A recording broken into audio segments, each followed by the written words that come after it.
Afternoon, peeps. Good afternoon, everyone. How's everyone doing? Hopefully you guys are all doing well. Don't forget, if you're new to the channel, like, share, subscribe. We just hit 46,000 subscribers, which is quick. We only did the 45,000 giveaway a couple of weeks ago. So thank you so much to all of you that have recently subscribed. Welcome to the channel.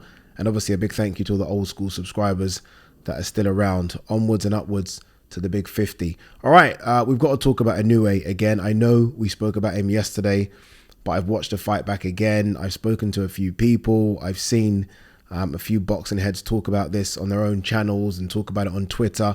And I think everyone is sort of on the same thinking of, wow, that was unexpected. Look, I think a lot of people thought Inoue was going to win. It would have been a big win for Stephen Fulton, but I don't think people expected it to play out like that. I think going into the fight, Fulton was the bigger person. Naturally, in terms of size, there's a lot of talk about Fulton going to featherweight. He stayed at this weight for this fight. So Fulton was the naturally bigger guy. A lot of people thought Fulton could be the better boxer, but we also knew that Inoue had the punch power and the speed. But you almost felt like those two things on either side could cancel each other out, and thus it would be a competitive fight. And it wasn't. It wasn't competitive at all. I mean, Inoue won every single round for me. I know I've seen some people's scorecards, and I think some gave either 5 or 6 to Fulton. No. You can't look to give someone a round for the sake of giving someone a round. I know Fulton landed a good right hand, but Inoue clearly outworked him in that round. But look, anyway, I gave every single round to Inoue, and then obviously he got the stoppage, and that's as good as it gets. It doesn't get any better than that. I mean, again, it wasn't billed as a 50-50 fight, but I think a lot of people might have thought it was 60-40. At worst, 65-35 Inoue. That there, though, was a complete shutout. That was one-way traffic all the way. So, yeah, Inoue, as it stands right now, is pound for pound number one. There's been so much talk about, could Inoue go up to 130 and fight Gervonta Davis? Can Gervonta come down from 135 to 130? I think even Steven Espinoza said it. What we've got to be careful of is fighters jumping weight for the sake of jumping weight. Like, some fighters do tap out at a weight class, and you've got to remember that Inoue, a couple of years ago, was fine at 118. So we've got to be careful of how quick he jumps the weights. Can he go to 126? Yeah, absolutely. 130? I don't know. We'll see. I think he can, but again, we've got to be careful. I mean, there are weight divisions for a reason, and as good as he is, and he is very, very good, there are weight divisions for a reason. But I do feel like the job that Top Rank have done is fantastic. I think the next job is to turn him into a superstar. Like, he's a superstar in Japan. Like, for us boxing fans, he's a superstar. But in terms of the casual fans and the worldwide appeal, he probably needs to have that fight in America. I don't know who that fight is against, but he probably needs that fight. I can't think of who it could be. I mean, there's some really good guys at featherweight. I mean, Ray Vargas is still around at featherweight. That would be a great fight. I mean, Mauricio Lara would be carnage. I think his hand speed would be too much. Luis Alberto Lopez, that would be a good fight as well, right? So there are some fights out there for him at featherweight. But you can only dream about him versus Gervonta somehow. I don't know why. It's just because I think I want to see him in there with someone that we know is a puncher. Like unequivocally a puncher. And Gervonta's that. And Gervonta's a good boxer. And Gervonta's not the biggest either. He's not the biggest. I've seen him. I've been up close to him. He's very, very small. But look, anyway, that's Dream World. Let's see what else there is to talk about today. Oscar De La Hoya on Final Fight lost to Pacquiao. I was hoping to get knocked out. I was drunk during fight camp. Yeah, I believe that. Knowing what we know about Oscar now, that doesn't surprise me. Like, I do believe that Oscar was maybe drunk during fight camp. But if Oscar was even 100% perfect Oscar, I still don't think him getting down to 147 and fighting Pacquiao, he wouldn't have won anyway. I think Pacquiao at that time, the casual fans had finally started to know about Pacquiao then. But Pacquiao before then was putting in performances that were incredible. You think of the performances against the likes of Eric Morales and Barrera and Marquez before that. So he's always been a whirlwind, but I think this opened up Pacquiao to the casual audience, and he went from there to there after that. So he was always going to beat Oscar. Oscar, in your fight, imagine in your final fight actually trying to make weight and having to fight that Pacquiao, that version of him, forget it. Errol Spence, judging not a concern at all. Fans will know who rightfully won. Yeah, I agree with that. I think fans play a massive part. Like, we won't give a fighter credit if we think he lost. Like Kambosos is a great example. The Maxi Hughes, I think 90% of the fans think Kambosos lost that fight. That doesn't help Maxi Hughes' pocket, but I think Maxi Hughes can at least know that the fans thought he won. And the same might be with this. I mean, there've been some fights, big fights as well, where, like, I mean, Golovkin-Canelo won. I think everyone thought Golovkin won that fight. Like, that draw was bullshit. Everyone thought he won that fight. But look, I mean, we haven't got long to go. 3 days to go? I do fly out. I am going. I fly out tomorrow afternoon. I get to Vegas Thursday evening. That's tomorrow, isn't it? Yeah, tomorrow, Thursday evening. I get to Vegas, so looking forward to it. I'm doing some bits for DAZN out there. I was 50-50 about going, which might sound strange, considering this is the biggest fight in I don't know how long, and we'll talk about how big this fight is in a minute, but considering it's the biggest fight in years, I was stalling. And the reason I was stalling about going was a couple of things, actually. Number one, I want to still do this weight cut. Obviously, this road to 175 pounds. Check out the episodes, please. I need your support, guys. Please. Anyone that hasn't checked out the episodes, please do. I need your support. I need those videos to do good numbers. But yeah, I'm so focused on the weight cut, and the flying back and forth is not helping me. So yeah, that was one of the reasons. And the other reason was I wanted to do a live watch along. I wanted to do a live watch along of this fight. I wanted to be in here, TV's over there, and do a live watch along. But I thought, you know what? I was speaking to someone. I was like, you know what? You can't miss this. This will be one of those where you want to say in 10 years, I was at Errol Spence versus Terence Crawford. You want to do it. And I'm lucky enough not just to be going out there as a fan, which I obviously am, but to be working on the event as well in some capacity. So yeah, look, we go out and I think there are interviews lined up with Spence and Crawford. I don't know if I'm doing them or if Ak and Barak are doing them. But look, whatever capacity I'm working over there, we're going over there. And we're going to go and watch the two best welterweights on the planet fight. Sorry, I just had a brain freeze there because this is something I didn't expect. Like, I never expected this fight to happen. I felt like we missed it. I felt we missed it a couple of years ago. And I felt like this ain't going to happen. And even when Terence Crawford left Bob Arum, I mean, that was over a year ago. Remember, he's had that fight with Avanesian. I think some people forget that there was that fight on, I don't even know what organisation put it on anymore, but there was that fight and you kind of felt like it's never going to happen.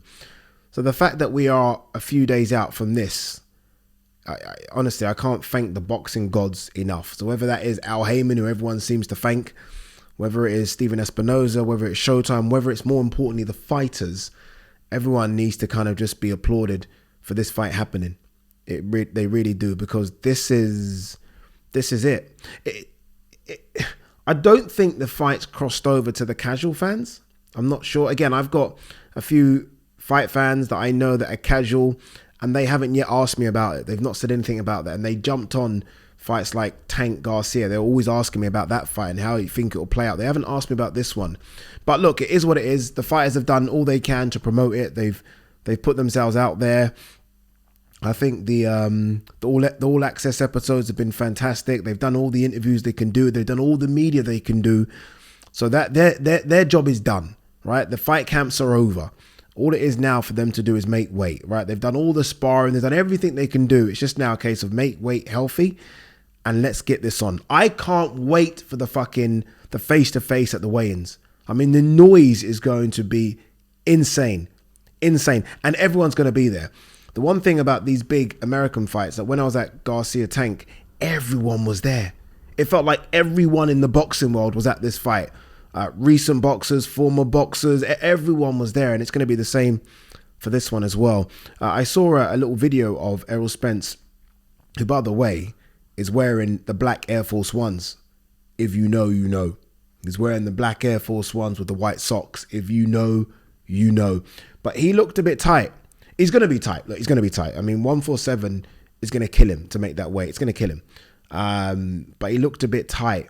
And in my head, I was thinking, if you look tight now, and I think that interview was from yesterday, he's going to be even tighter come Friday. He's going to be very tight. But then Some people will say, well, he's then going to balloon up. I don't know if you can balloon up that much, but he'll balloon up. I think Terence looks good. I think Terence looks good at the weight. Remember, Terence is the guy that has come from the lower weight divisions. I think, obviously, he's now a 147 guy, but you look at Terence, and Terence never looks too stocky. Like, for Terence, it isn't about muscle, isn't it? You don't look at Terence and think of that. You look at him and think he's very, very wiry, very much in the Tommy Hearns type of frame, where Errol Spence is more in the Marvin Hagler, very stocky and stout type frame. But look, this is special, people. It really is. We've had a good year in boxing. I know we like to complain. I'm one of the biggest complainers, moaners there is, but we've had a very, very good year. And you think of what we've got coming. We've still got Jamel Charlo versus Canelo coming. And I'm just talking the elite A-level fights. We've had some good B, C-level fights, right? I mean, you don't get A-level fights every single weekend, do you? It doesn't happen. We've had a lot of good A-level fights. And now, the run that we're on right now, I mean, Showtime and PBC are killing it right now. Killing it. Honestly, it's been an incredible run for them. But yeah, very excited for this one. I'm still rolling with Terence Crawford. I just feel like it sounds crazy to say this, but I still don't think we've seen the best of him. I think we're going to see the best of him when someone puts it on him and he has to then find something. He has to dig deep and find a reserve, find a tool in that tool bag that he's never used before, because Errol's going to make him dig deep. One thing we've seen about Errol, he's had the gut checks. We've seen the gut checks with Yordenis Ugas, gut check. Sean Porter was definitely a gut check as well. We've seen it. And he seems to find a way to come through these gut checks.